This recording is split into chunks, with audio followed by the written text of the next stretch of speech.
आज इस वीडियो में एक महत्वपूर्ण प्रश्न हम पढ़ेंगे। तो मीराबाई का जो जीवन परिचय है आज वो हम पढ़ेंगे। एग्ज़ाम के लिए बहुत ही महत्वपूर्ण होता है। एग्ज़ाम में आपसे कवि परिचय, लेखक परिचय हमेशा ही पूछा जाता है। तो एमपी बोर्ड के लिए विशेष करके मैं यहाँ पे कुछ बताना चाहूँगी कि एमपी बोर्ड में क्या होता है। जो कवि परिचय होते हैं इनमें केवल रचनाएं पूछी जाती हैं, भाव पक्ष पूछा जाता है, कला पक्ष पूछा जाता है और साहित्य में स्थान पूछा जाता है। जीवन परिचय नहीं पूछा जाता है, केवल रचनाओं से स्टार्ट होता है। लेकिन जानकारी होनी चाहिए आपको, इसलिए मैंने यहाँ पे इनके जन्म के बारे में, मृत्यु के बारे में लिखा है। तो चलिए बिना किसी देरी के हम शुरू करेंगे। तो जन्म इनका कब हुआ था? मीराबाई का जन्म सन 1498 में कुड़की गांव मारवाड़ रियासत में हुआ था। कहाँ पे हुआ था? इनका जन्म कुड़की गांव के मारवाड़ रियासत में हुआ था। जो मीराबाई हैं इनका जो जन्म है वो राजस्थान में जोधपुर के निकट क्या है? मेड़ता के निकट में क्या है? कुड़की गांव है जो मारवाड़ रियासत में आता है। तो वहाँ पे इनका जन्म हुआ था और वे राठौर रत्न सिंह की पुत्री थी। बचपन में ही मीरा की जो माता थी मीराबाई की, उनका क्या है? निधन हो गया था। इनकी माता की मृत्यु हो गई थी। इस कारण ये अपने पितामह राव दूधाजी के साथ रहती थी और राव दूधा कृष्ण भक्त थे। वो क्या थे? कृष्ण भगवान उनके आराध्य थे। तो अतः मीरा भी कृष्ण भक्ति में रंग गई, अपने दादाजी के साथ रही थी। तो उनके दादाजी क्या करते थे? कृष्ण भक्ति करते थे। तो वो भी क्या है?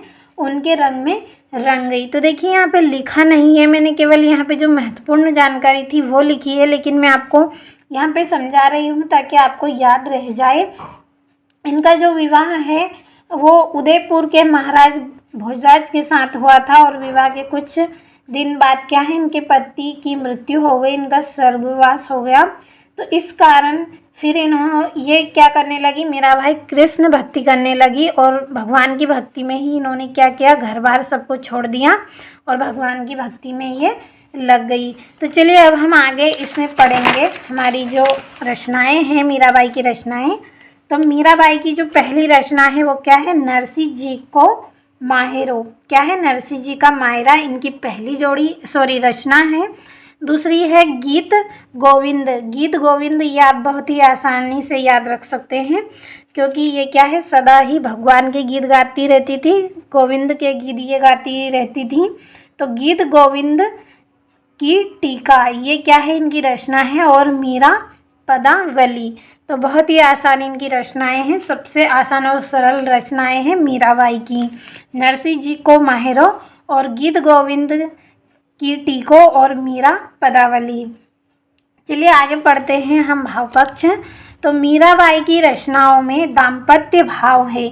जो मीराबाई है इनकी रचनाओं में क्या है? दाम्पत्य भाव है। दाम्पत्य का अर्थ होता है कि जो विवाह से संबंधित जो स्थितियां हैं वो। तो मीराबाई की रचनाओं में दाम्पत्य भाव है, लेकिन किसके प्रति हैं? भगवान के प्रति हैं, क्योंकि इनके पति की तो मृत्यु हो गई थी। तो इनका जो भाव है दाम्पत्य वो किसके प्रति है? भगवान के प्रति। जो भगवान कृष्ण है इन्होंने उनको अपना आराध्य देव माना है, साथ में उन्होंने कृष्ण को पति के रूप में भी स्वीकार किया है। तो इनका जीवन कृष्ण में ही था। कृष्ण भगवान की इन्होंने भक्ति की थी, तो इनका जीवन कैसा था? कृष्ण में ही था। तथा मीरा के काव्य में विरह की तीव्र मार्मिकता पाई जाती है। कृष्ण भगवान से विरह यानी कि जो दूर रहने का जो कष्ट है वो इनके काव्यों में देखने को मिलता है, क्योंकि इन्होंने भगवान की आराधना की, भगवान को इन्होंने पति के रूप में स्वीकार किया था। तो विरह की तीव्र मार्मिकता पाई जाती है इनके काव्य में। तथा मीराबाई ने अपने मन की अनुभूति को सीधे, सरल और सहज भाव में बताया है। इनके मन की जो अनुभूति थी, जो ये महसूस करती थी, उनको इन्होंने सरल सहज भाव में प्रस्तुत किया है, सरल सहज भाव में बताया है। तो समझ में आया होगा, रटना नहीं है, केवल समझने का प्रयास करें। मीराबाई को टीवी पर भी सभी ने देखा है कि मीराबाई की रचनाओं में दाम्पत्य भाव है। इनका जीवन कृष्ण में ही था, सदा कृष्ण की भक्ति में थी ये। और मीरा के काव्य में विरह की तीव्र मार्मिकता पाई जाती है तथा मीराबाई ने अपने मन की अनुभूति को सीधे, सरल और सहज भाव में बताया है। कला पक्ष पढ़ेंगे कि मीराबाई की भाषा राजस्थानी और ब्रज भाषा है। जो मीराबाई है वो क्या है, राजस्थानी इनकी भाषा थी और ब्रज भाषा थी इनकी। इन्होंने मुक्तक शैली का प्रयोग किया है। अलंकार योजना में इन्होंने स्वाभाविक रूप से उपमा, रूपक, अनुप्रास, उत्प्रेक्षा आदि अलंकारों का प्रयोग किया है। समझ में आया होगा कि मीराबाई की जो भाषा थी वो राजस्थानी ब्रज भाषा थी।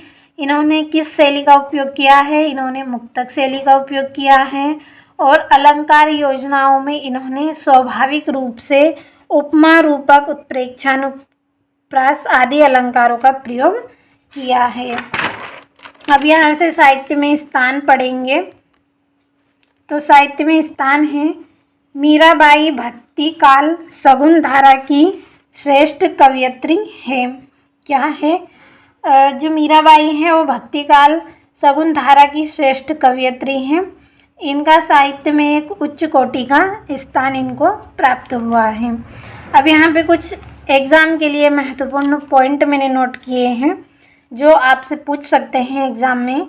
तो चलिए समझ लेते हैं कि मीराबाई भक्ति काल की शगुन धारा की महत्वपूर्ण कवयित्री थी। पूछ सकते हैं एग्ज़ाम में कि भक्ति काल की जो शगुन धारा की महत्वपूर्ण कवयित्री थी वो कौन थी, तो कौन थी, मीराबाई थी। तो इस तरह से एग्ज़ाम में आपसे पूछा जा सकता है, इसलिए मैंने नोट कर दिया है, आपको भी नोट करना है। दूसरा है, इनकी कविताओं में शगुन भक्ति मुख्य रूप से मौजूद है। एग्ज़ाम में पूछा जा सकता है कि मीराबाई की कविताओं में मुख्य रूप से कौन सी भक्ति मौजूद थी, तो आप आंसर कर सकते हैं शगुन भक्ति क्या थी, मुख्य रूप से मौजूद थी। अगला है, मीराबाई के गुरु रैदास माने जाते हैं। मीराबाई के गुरु कौन हैं, तो मीराबाई के गुरु रैदास जी माने जाते हैं। अगला है, मीराबाई कृष्ण को ही अपना आराध्य या पति के रूप में मानती थी। तो ये सही विकल्प में आपसे पूछ लिया जा सकता है कि मीराबाई के आराध्य कौन थे, या फिर मीराबाई अपने पति के रूप में किसे मानती थी, तो श्री कृष्ण को मानती थी। अगला है, मीराबाई की कविता में प्रेम की गंभीर अभिव्यंजना थी, उसमें विरह की वेदना है और मिलन का उल्लास भी है।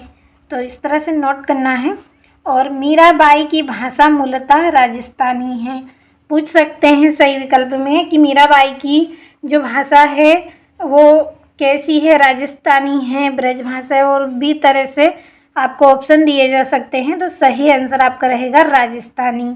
रिक्त स्थान में चाहे सही विकल्प में किसी भी तरह से प्रश्न आपका पूछ लिया जाता है। अगला है, पद नरोत्तम दास स्वामी संकलित संपादित मीरा मुक्तावली से लिया गया है। तो ये आपके यहाँ पे कुछ महत्वपूर्ण पॉइंट थे जो मैंने इसमें से नोट किए हैं।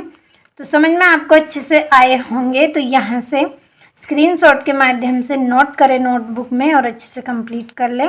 मुझे उम्मीद है कि आपको समझ में आए होंगे। कंप्लीट अच्छे से कर लेना है।